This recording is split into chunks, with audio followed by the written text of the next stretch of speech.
ভারতবর্ষকে সংবিধান অনুযায়ী সঠিকভাবে চালানোর দায়িত্ব থাকে সরকার ও সংসদের।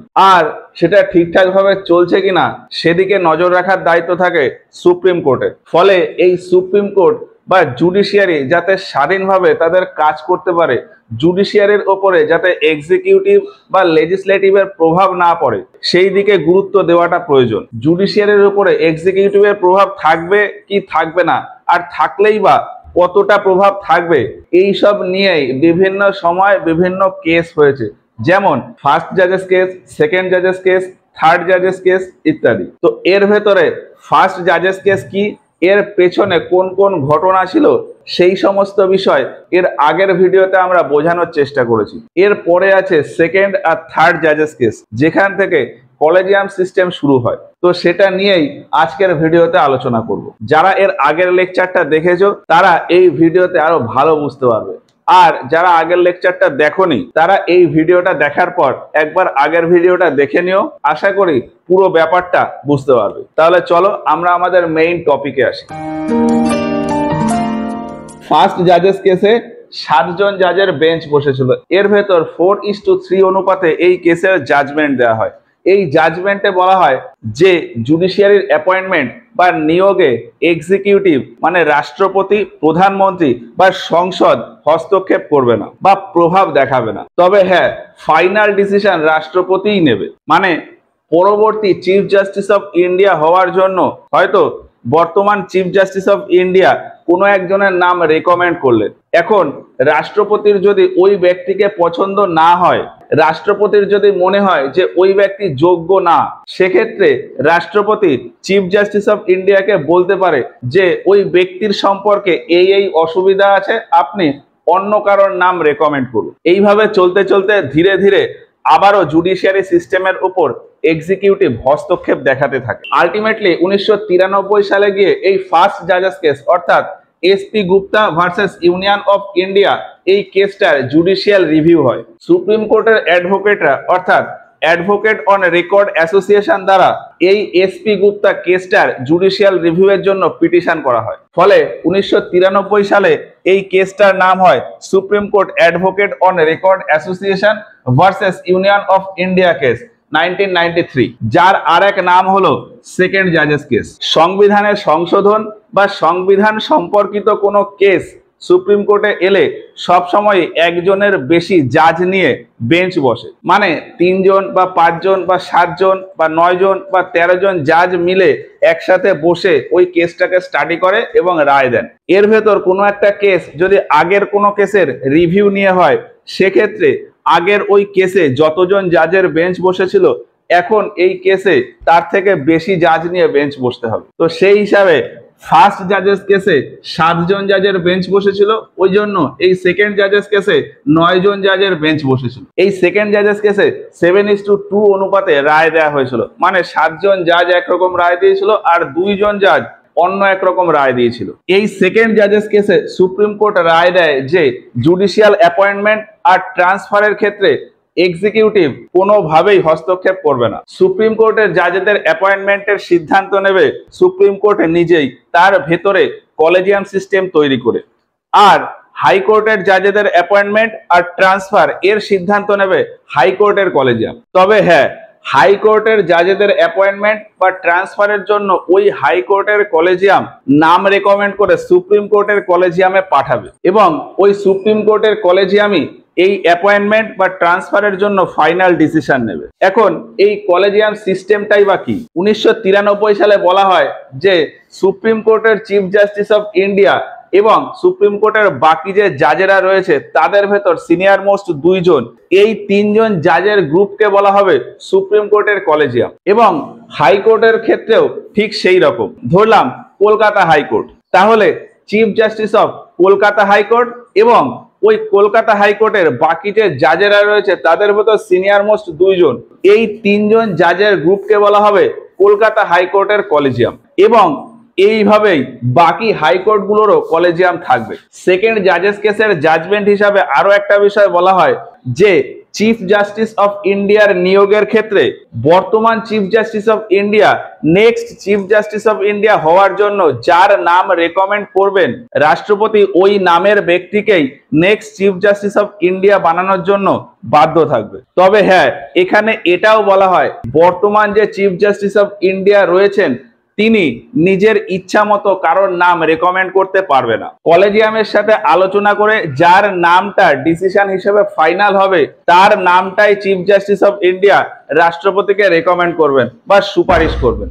তো এই সব বিষয়গুলোই বলা হয় সেকেন্ড জাজেস কেসের রায় হিসাবে। কিন্তু সময় যেতে যেতে এই কলেজিয়াম সিস্টেমের ভেতরেও মত পার্থক্য তৈরি হতে থাকে। এমন হতো যে চিফ জাস্টিস অফ ইন্ডিয়া কারোর নাম রেকমেন্ড করতেন, অন্যদিকে কলেজিয়ামের বাকি দুজন জাজ অন্য কারোর নাম রেকমেন্ড করতেন। এইরকমই একটা ঘটনা ঘটেছিল 1998 সালে। 1998 সালে চিফ জাস্টিস অফ ইন্ডিয়া ছিলেন জাস্টিস মদন মোহন পুঞ্চি এবং ওই সময় রাষ্ট্রপতি ছিলেন KR Narayan. Next chief justice of India হওয়ার জন্য জাস্টিস মদন মোহন পুঞ্চি একজনের নাম রেকমেন্ড করেছিলেন, কিন্তু কলেজিয়ামের বাকি দুজন জাজ তারা অন্য একজনের নাম রেকমেন্ড করতে চেয়েছিলেন, কারণ এনার ভেতর কিছু সমস্যা ছিল। এক্ষেত্রে রাষ্ট্রপতি জাস্টিস মদন মোহন পুঞ্চিকে বলেছিলেন যে এই ব্যক্তির সুপারিশে কিছু সমস্যা রয়েছে, আপনি এই ব্যক্তির ব্যাপারে আরেকবার ভেবে দেখুন। এতে chief justice of India justice Madan Mohan Punchhi বলেন যে আমি জুডিশিয়ারিতে সবার ওপরে, আমি যে সুপারিশটা দিয়েছি সেটা আর দেখার প্রয়োজন নেই। তখন রাষ্ট্রপতি KR নারায়ণ সুপ্রিম কোর্টের অপিনিয়ন আর কলেজিয়াম সিস্টেম নিয়ে সুপ্রিম কোর্টকে কিছু প্রশ্ন করেন এবং তার উত্তর জানতে চান। এই প্রশ্নগুলোর মধ্যেই মোটামুটি জুডিশিয়ারি অ্যাপয়েন্টমেন্ট আর ট্রান্সফার নিয়ে সমস্ত ধরনের কনফিউশন ছিল। তো প্রশ্নগুলো কি এক এক করে দেখি। রাষ্ট্রপতি জানতে চান যে কোনো হাইকোর্টে যখন কোনো জাজের অ্যাপয়েন্টমেন্ট হবে, মানে নিয়োগ হবে বা ট্রান্সফার হবে, তখন আমার মানে রাষ্ট্রপতির কি শুধুমাত্র চিফ জাস্টিস অফ ইন্ডিয়ার সাথেই কনসাল্ট করতে হবে নাকি আরো অন্য কোনো জাজের সাথে পরামর্শ করতে হবে? এছাড়া কোনো একজন জাজকে ধরলাম কলকাতা হাইকোর্ট থেকে বোম্বে হাইকোর্টে ট্রান্সফার করা হবে, সেক্ষেত্রে প্রেসিডেন্ট কি শুধু কলকাতা হাইকোর্টের চিফ জাস্টিসের সাথেই পরামর্শ করবে নাকি বোম্বে হাইকোর্টের চিফ জাস্টিসের সাথেও পরামর্শ করতে হবে? এরপর হাইকোর্টের কোনো একজন জাজকে যখন এক হাইকোর্ট থেকে আরেক হাইকোর্টে ট্রান্সফার করা হবে, তখন ওই জাজের যদি মনে হয় যে তার ট্রান্সফারে কিছু সমস্যা রয়েছে, তখন কি ওই জাজ তার ওই ট্রান্সফারের ব্যাপারটা সুপ্রিম কোর্টে রিভিউ করার জন্য বলতে পারবে? এক কথায় জাজেদের ট্রান্সফারের ব্যাপারটা কি জুডিশিয়ালি রিভিউয়েবল?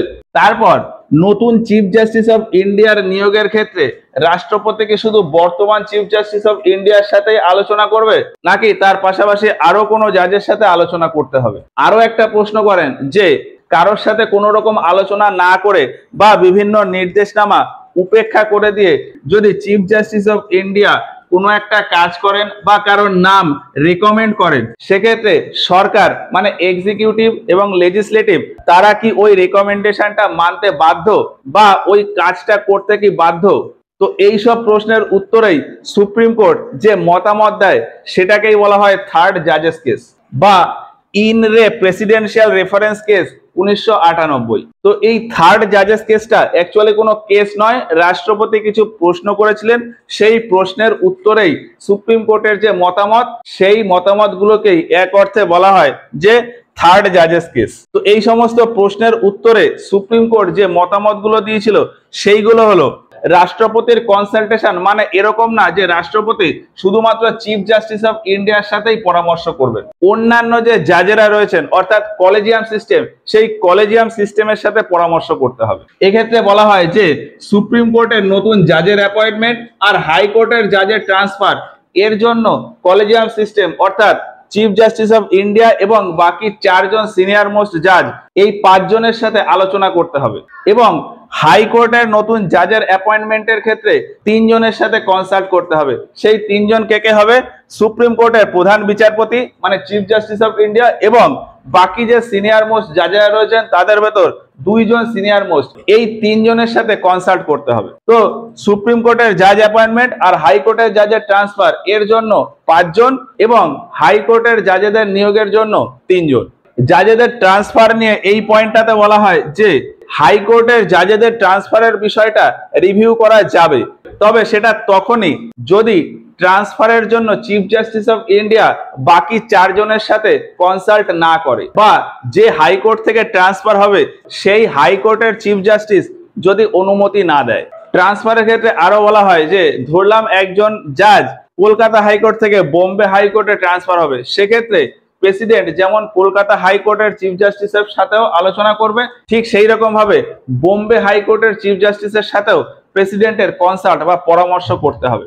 আরো বলা হয় যে চিফ জাস্টিস অফ ইন্ডিয়া যদি কোনো নির্দেশনামা না মেনে বা অন্যান্য জাজেদের সাথে কনসাল্ট না করেই যদি কোনো কাজ করেন বা কোনো রেকমেন্ডেশন দেন, সেক্ষেত্রে গভর্নমেন্ট বা এক্সিকিউটিভ ওই রেকমেন্ডেশনটা বা ওই কাজ করতে বাধ্য থাকবে না।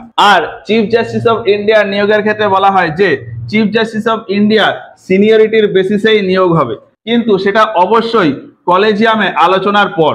তো এই সমস্ত রায়ের পর একটা মেমোরেন্ডাম অফ প্রসিডিওর তৈরি করা হয়, মানে এমওপি তৈরি করা হয়, এবং সমস্ত জাজেরা তাতে অনুমোদন দেন, এবং এর দ্বারাই বর্তমানের যে কলেজিয়াম সিস্টেম সেটা তৈরি হয়। বলা হয় যে সুপ্রিম কোর্টের চিফ জাস্টিস অফ ইন্ডিয়া এবং বাকি জাজেদের ভেতর সিনিয়র মোস্ট 4 জন জাজ, এই 5 জনকে নিয়ে একটা গ্রুপ তৈরি হবে যাকে বলা হবে কলেজিয়াম। এবং বলা হয় যে সুপ্রিম কোর্টের জাজেদের নিয়োগ, হাইকোর্টের জাজেদের নিয়োগ বা ট্রান্সফার, সুপ্রিম কোর্ট বা জুডিশিয়ারির সমস্ত নিয়ম কানুন এই কলেজিয়াম সিস্টেমের মাধ্যমেই তৈরি হবে, এবং এই কলেজিয়াম সিস্টেমই সেটাকে মেনটেন করবে। এখন এই কলেজিয়াম সিস্টেমের মাধ্যমে কিভাবে জাজেদের নিয়োগ হয় সেটা এর আগে একটা লেকচারে বলেছি, তো ওই ভিডিওটা দেখতে পারো।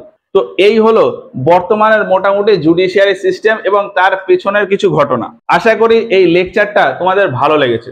ভিডিওটা কেমন লাগলো, ভিডিও সম্পর্কে তোমাদের মতামত অবশ্যই আমাদেরকে কমেন্ট বক্সে জানিও। তো সবাই ভালো থেকো, সুস্থ থেকো, আর দেখা হচ্ছে পরের ভিডিওতে। ধন্যবাদ।